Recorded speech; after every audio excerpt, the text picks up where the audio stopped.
despite women making up more than half of the population, housing and being the main providers in the households in almost 40% of these homes, the issue around gender equality is extremely important.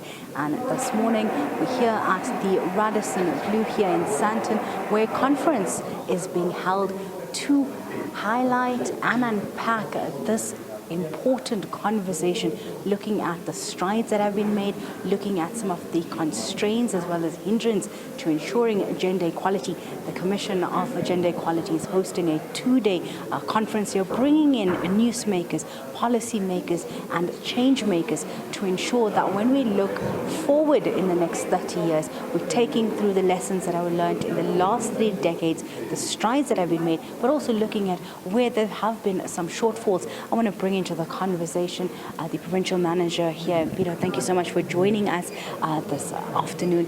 Can you just tell us, we are looking 30 years into democracy. There's been a lot of strides. We've seen the statistics on that, but there's still so much to go. Why is it such an important conversation for us to have as we look forward to the next 3 decades and further on? I think it's an important conversation to have that the CGE is hosting today. We're bringing along stakeholders across different sectors and looking at gender as a critical point. We have made strides, like you're saying, for the last 30 years. And at this point, we thought it's pertinent that we stop and reflect on those 30 years and carve a way forward. I think we have made strides, but as you're saying, there are lots of challenges still looking forward. I think obviously one of the major things around this is gender-based violence, which is prevalent in this country. We've seen just over the last few weeks a number of different prominent cases that have come to the fore. How then, through this conversation, do we continue to fight for the plight for women as well, but specifically around issues violence that the society is experiencing in South Africa? You bring me right to the next question. Women's Month is, where we've just come from, and the stats alone. We know the numbers of women that are killed daily in South Africa. What has been some of the driving forces that seem to perpetuate and push that violence, specifically against women and children in the country? I think South Africa has a serious problem around attitudes and understanding gendered beings and ourselves as gendered beings.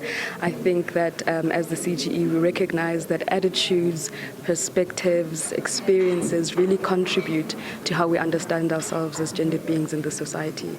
I think as well the structural mechanisms that are currently in place don't always serve all of us as gendered beings, particularly women and the LGBTQI community, people with disabilities, young people in this country.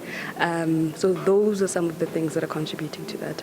I think as we go after Women's Month, we need to reflect on not just that specific moment, but because we live past Women's Month, we need to understand what are the contributing factors. Structural inequalities contribute. Patriarchy is a big factor around that. And I think that understanding that as a systemic problem is a real challenge.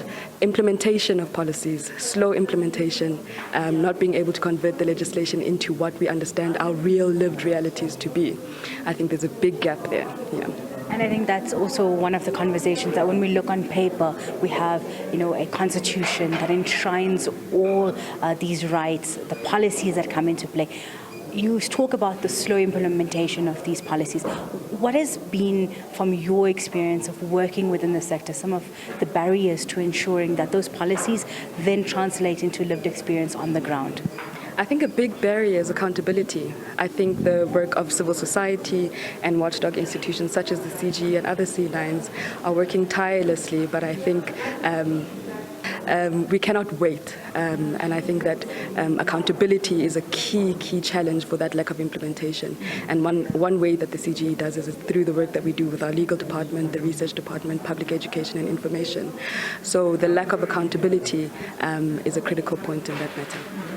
You talk around a lot of the public sector and government institutes and what they're doing.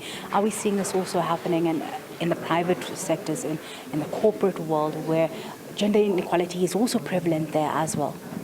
So civil society plays a critical part here, and they've done their part, and we've seen how their work on the ground has really contributed to some of the highest legislation being changed in this country. Private institutions with the CGE does engage, still continue to have rife inequalities and discrimination, harassment. Sexual harassment is a big issue around that in the private sector. And I think the challenge there is that the accessibility of those institutions sometimes evade what is publicly available in terms of accountability. So the lack of available resources to kind of look into the private sector more deeply. And I think that's one of the things that this conversation will assist in. And when we talk about the private sector, we talk about income as well, and there's a huge income gap.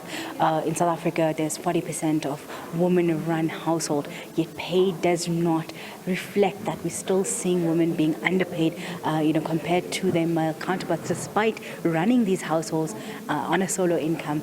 Are these some of the conversations that we'd see come out from this conference? Yes. So we have a thematic area that we'll be discussing here, gender poverty and the economy. And we're kind of looking at the informal sector, which has a dominant presence of women. And how do we formalize it, if that's one of the options that we're going to go for? But how do we reach the women where they are and make the situation better for them there, right? So where do we bridge the gap between the lived experience as well as the legislation or the policies and their implementation, and how do we ensure that that is actually speaking to the lived realities rather than just a top-down approach? So I think it's finding a way to cultivate a new road forward with ground-level issues that are ventilated to the top, so that those voices are actually the key drivers in how we understand gender equality to be going forward.